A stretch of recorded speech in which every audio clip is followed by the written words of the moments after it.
Hello, everyone. Welcome to Geek Tank, where everything's a matter of geek. I'm your host, Kay. And I'm Zia. And today we're at the wonderful Massimo Gallery here at International Drive in SeaWorld. And today we have a talented artist that's doing an art exhibition here at the Massimo Gallery. We're here with Ivaldo Robles. Hey, everybody. So, Ivaldo, you are a professional fine artist, and they're actually featuring your art here today at the Massimo Gallery. Correct. So, you've been featured at the Amway Center, you've been featured at Gibson Guitar Center, and in the Orlando Arts Magazine. So, tell us a little bit about your work. Well, my work is a mixed media type of work. You know, I'm a self-taught artist, so I develop a technique as, went along and practice and, discover kind of like my own way of painting or in search of my own way of expression, right? So the result is what you can see here in the back. It came with a lot of experimentation, mixing different types of materials, wasting a lot of materials, in the process. But eventually I discover a way that worked for me, to create that, to achieve that makes me feel comfortable, producing. Yeah, that's one of the things, in the art, it's like everyone's either a surrealist or has their thing, or their genre that they specify in, but you have your own unique style. Usually, most artists usually have their own unique style, and you developed the style for years on end. Where did it begin? When did it begin? It began, I used to work in Cancun, Mexico, as a snorkeling tour guide. And I used to be in the water every day, seeing the corals, the reefs, the fish. So all that nature that I used to experience every day kind of gave me kind of like a deep inspiration of, it makes me wonder, about producing paintings that will have textures and colors such as what I was looking at the coral reef, I mean, I don't paint much about the ocean, but that was just what gave me many ideas, the textures, the different things that I used to see in the reefs. So then you would say that nature is one of your big inspirations for art. Probably the first thing that inspired me to paint, to create artwork with textures. Right. Awesome. So going off of that, you say that with your art, you like to straddle the divide between what is lifelike and what is abstract. So there's also this sort of idea you have about perception versus the actual reality. Can you elaborate on that a little bit? Yeah, I mean, as you can see, here you see musical pieces, but if you observe, they refer with some very organic elements, they refer to nature in a way, You can see, I mean, it's music, but it's not like realistic work, It's more like an expression of nature with reference to music and sound, mainly sound. That's what inspires me the most. Music I enjoy, but I'm interested in sound and vibration, and that's what I try to express, representing music or nature, either way, Yeah, and that's amazing to see in some of the musical pieces that you have, is that you could almost picture the vibrational frequencies that you put into your art. Right. Yeah, that's mainly what the idea is, I'm interested in the energy, the sound vibrations, and everything that surround us, that we don't see. Exactly. Light. Yeah. That's why the glass pieces. I'm interested in what light does to the glass pieces. By creating the shadow and it's just very interesting. The different effects that this causes. It causes a movement at the same time. In the art. Yeah. As you move along, you can see the different shadows change positions and mainly.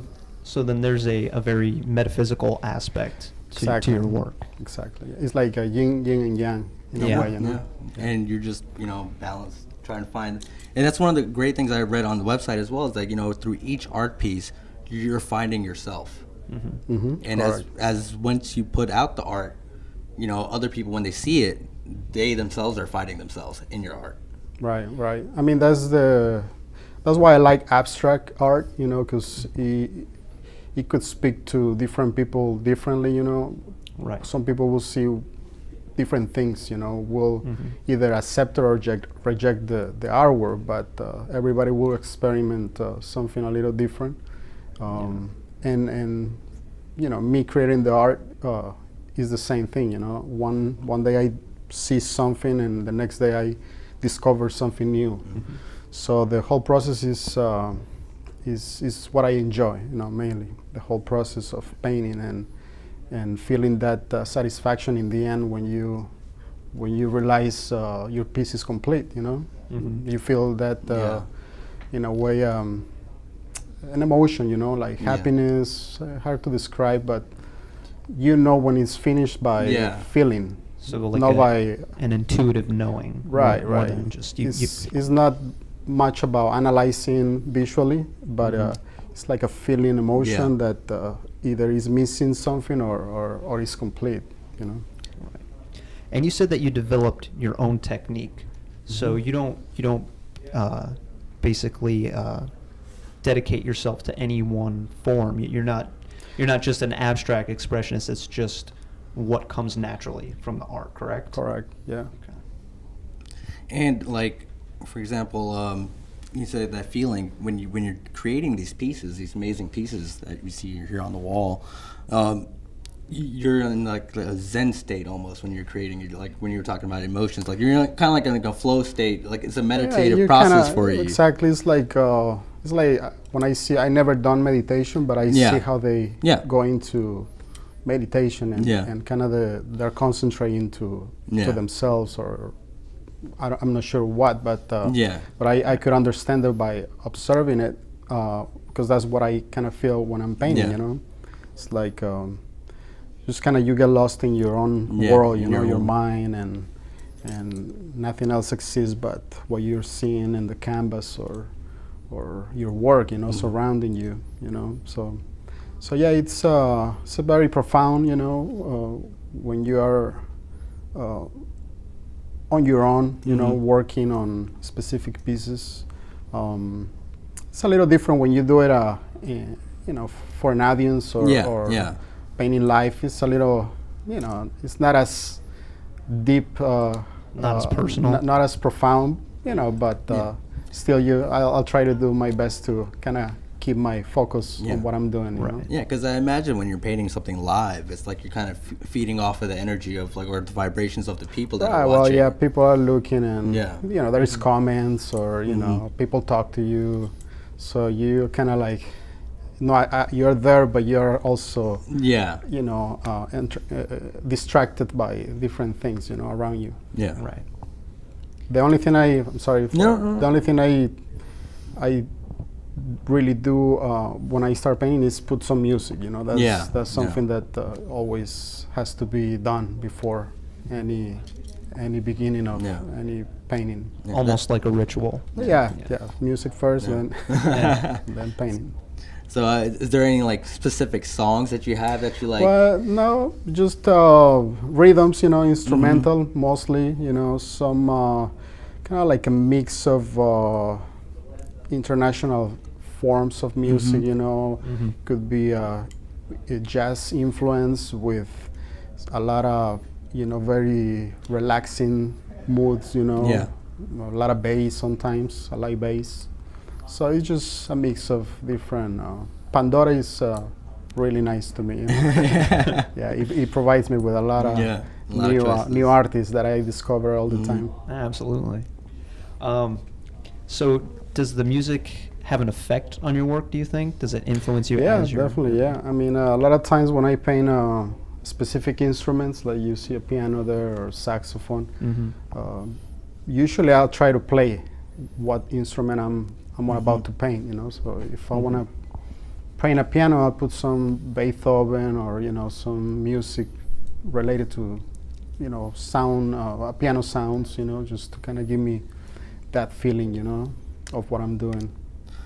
And then, if to go back a little bit further, before you became an artist, was like you were still, finding the process.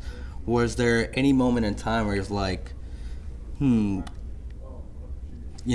not gonna be that good, or was it just like a side hobby for you at first, or like, Yeah, it was mostly just trying to satisfy my needs. Yeah. You know, like I wasn't much worried about the quality in the beginning. Mm-hmm. I was just interested on releasing those needs. You know, Yeah. The need of painting. You know, just producing, Yeah. creating. You know, something you enjoy. Yeah, So you enjoy, like I said, the process. Yeah, So yeah. you don't worry much about the outcome in the beginning until later. You know, you start kind of pushing yourself a little more and more to learn, to practice, to perfect your technique, to get new ideas. So the better you do it, the more you want to improve. You know, so you always keep pushing yourself to develop and achieve a better technique, and achieve new techniques too. You know, and combine them. Yeah. Like the glass pieces, they came probably halfway of my painting career. You know, I used to only paint on canvas, so the glass pieces came along in the middle. You know, it was just an idea that happened, and I started doing that too. That's awesome. So at what point did you realize that this was something you could take to a professional level?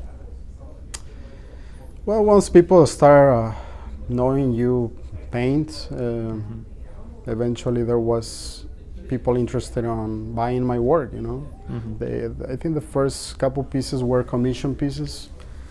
You know, people found out I was a painter, so they asked me if I could create a specific type of work for them, and that's how I saw my first two pieces. So it was a satisfying moment, you know, to be able to sell something that you create with your hands. Yeah. And that kind of like, I said, well, why not, you know? Just it's a good way to support myself, you know. This is not cheap to make, you know, the canvases. It takes, you know, money to invest. Yeah. So yeah, why not, you know? If I keep producing and selling, it'd be great, yeah. So from the outset, you never had any professional ambitions. It was just you did it because you had that need that you had to satisfy, and then it just happened to evolve. Just into happened profession. along the way, yeah. So then, you know, after that, then of course you start thinking about your career, you know. Yeah. So now I think about taking this in a bigger level, you know, like being in more shows, you know, showing more people my work. I mean, like your art is shown at the Amway Center. It's at the Gibson Guitar Center, and you've been featured in the Orlando Arts magazine as well. Right. So I mean, you've been doing a hell of a job with your art. Well, you know, it's a long way to go. You know, but those were nice opportunities that came on the way. So really appreciate for that. You know. So in regards to your philosophy behind your work, you have a quote on your website that thought is the seed of art. So can you elaborate on that a bit? What does that mean to you? Well, it means that you know, your thoughts are eventually what you can see on the walls now. You know, that's what mainly they come from. You know, they start from there. You know, your ideas. You know, and that's kind of like the beginning of each painting. You know, is the source. You know, so that's the meaning of that. So you begin with thought as opposed to feeling, or is it something that Well, can go either you way? begin with thought, and then feeling takes over as you work on the pieces. You know, so thought is always the beginning, but then emotion, it's what completes the work. You know. So it's never just a matter of one thing or the other. It's always a combination. It's a combination, yeah. Okay. Yeah. Also, a lot of your work, for instance, Momento de Creación, they have a sort of feeling to them that to me at least, evokes the New Thought movement. Are you at all familiar with that? The New Thought movement? no. It started in the 20th century. It was basically a merging of spirituality and mysticism and science. Okay. For instance, you talk a lot about vibrations and energy, and that's something that pops up a lot over and over in Okay. these circles. Okay. So that you weren't aware I of guess subconsciously, subconsciously, Yeah. I probably involved in that too. You know. Oh, yeah. I would imagine that your work would be very popular among people in those circles. Okay. Yeah. Since you brought up subconscious, another question I have is, while you're creating, how much of the work is conscious and how much of it is subconscious or spontaneous? Well, see, a lot of times, like I said, thought is the beginning. Mhm. But if I'm focused on a specific element, for example, Beethoven or a piano, you know what you are trying to achieve, right? Mm-hmm. But when I do a more abstract piece, like the one you mentioned, Momento de Creación, Mm-hmm. that was more a subconscious type of piece. This one is, this kind right here are a little more conscious and subconscious at the same time, you use Yeah. your, Like as the feeling takes right, over. you know what you are trying to achieve and you know what you're doing and you know the result when the result is complete. But the other one, subconscious type of work, it just happens, you just follow your instincts, you just Mm-hmm. start and as you start you realize you're done and what you achieve is it just happened by, you don't know how, it's just kind of Yeah. like working on it and you just letting yourself go, making decisions right at the moment, with no guidance of any kind, like you're not looking at images or Yeah. just letting your mind release itself and through your body, Right. and that's what I consider, the subconscious process. Yeah. Yeah. So with a subconscious work like that, how do you determine afterward what the subject of it was? Well, I mean, as you are working on the piece, you're already seeing what is telling you to do. Yeah. The Mhm. piece itself is kind of like guiding you. It's giving you the ideas right Yeah. right at the moment. Yeah, it's it's just like happening in front of your eyes. So Yeah, you know, pretty much all your pieces speak volumes, and as you're creating them, they're speaking to you. right. So yeah, I think that's how it happens. Yeah. Very interesting. So, do you have any inspirations or role models, like aside from nature? Was there any artists that you idolized or? Well, yeah, I study, kind of on my own as a self-taught artist. I watch a lot of documentaries, read some books about artists like Picasso, Dali. Picasso was mostly what I was more interested about. His work was the Cubism style. That was something that kind of like gave me a lot of ideas on my. You can probably see it in a lot of my work too. But Dali, Salvador Dali, Yeah. the colors he uses. Yeah. So I took different things or admire different things from different artists. Kandinsky, Miro, Klimt, those, the metallics, the golds and Yeah. bright Yeah. colors. So it's just, I do it. I mean, I think all the artists we have to, in a way, admire Yeah. or learn from the masters. You have to appreciate. Almost as if you're carrying the torch forward. Yeah, it's the part of being an artist. You have to, Yeah. learn and appreciate the history of art. Yeah, of So, course. so you've never actually had formal training. You never went to an art school No. or anything. No, my studio was my school.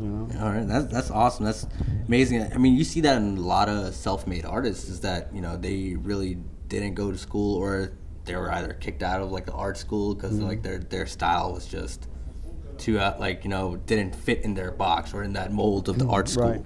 Right.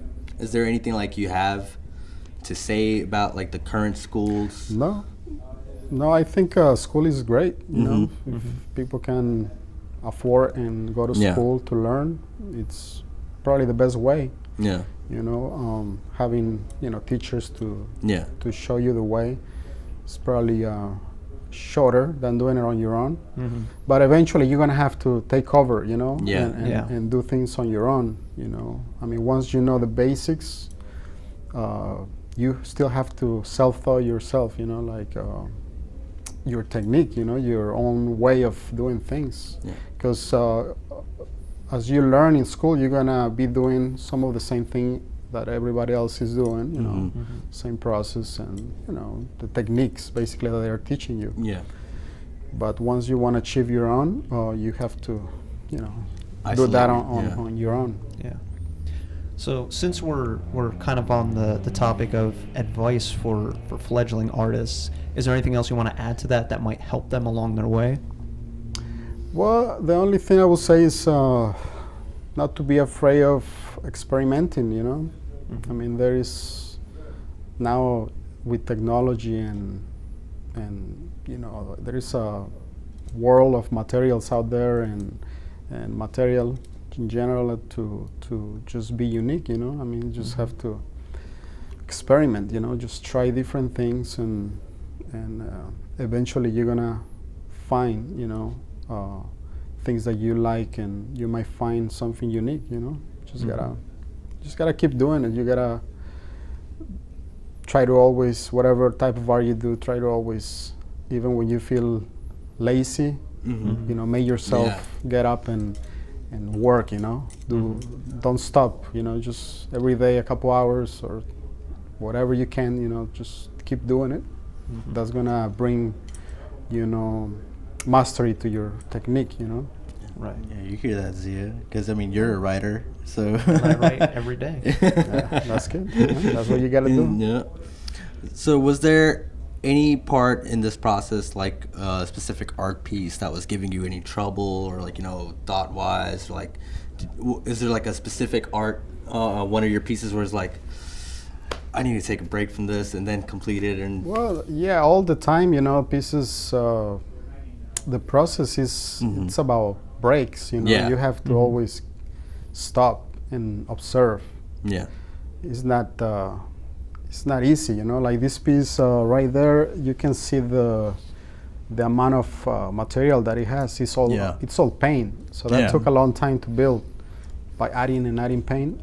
So it's rich on thickness, you know. That piece probably is the one that took me the longest in this display. So, but I, you know, never gave up. You know, just I know it's not finished, so I just keep you know, keep it in the display within the studio. You know, and it had probably took me about 2 months before I decided to do something else on it. You know, because I didn't want to ruin what I had, but I was afraid to ruin what I had.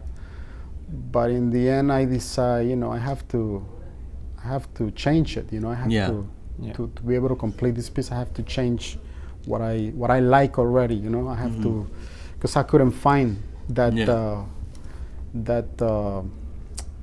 finalized elements that I needed for what I had. So I have to kind of like change the whole thing a little bit so I can then come with a new idea, and that's how I came along. That's awesome. So, for the future, do you have any specific subjects that maybe you want to tackle, specific thoughts that you think could become a piece, or? Yeah, I started doing a little more of ocean-related, you know, themes. Like I just finished on the other wall the 2 fish that you see there. So those are, you know, probably some new projects that I'll be working on. Maybe some sea life elements, coral reefs, things like that. So actually, what in the beginning, you know, that was my first inspiration. So why not? You know. Yeah. Plus, I'm in Florida, so what else? Oh yeah, that's a perfect subject for What Florida. else? What else to inspire you? You know. Yeah, and it's great that you're a local community driven artist here, and that you're being featured here at the Massimo Gallery, and it's amazing to see that your pieces are just taking off. Oh, thank you. Appreciate it. So for those watching that want to see more of your work, where can they find that?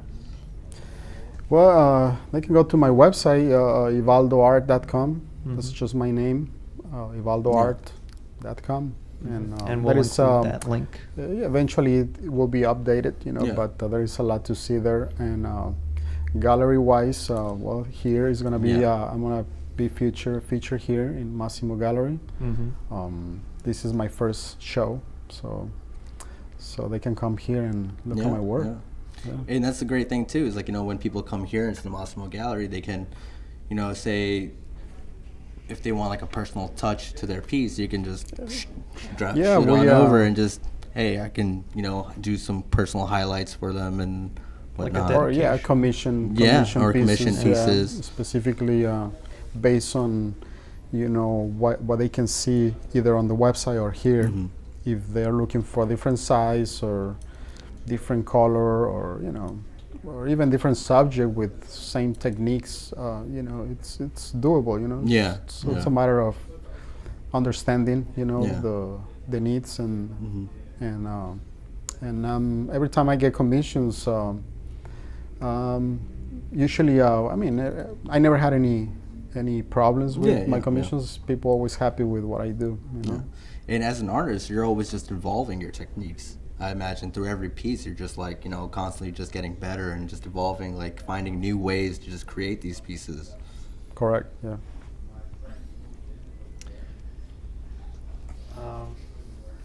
If you have anything you want to add, Kay? I think this is where we'll wind down the video. We'll cut that part. But as you heard from Ivaldo Robles himself, you can see him here at the Massimo Art Gallery. He has an art exhibition going on. And then, is there any final words you want to add to the video? Or? No, I just want to say thanks for the interview. Oh, no problem. Thank you for being on. We appreciate talking with you. I hope your followers and everybody that watches the video be able to, come to the gallery one day and check out not just my work, but the whole place. Yeah, exactly. They do events, I think, every Friday. So. Yeah, that's one good thing about here is that it's not just an art gallery; it's like a community event hub almost. Yeah, correct. All right, thank you for watching Geek Tank.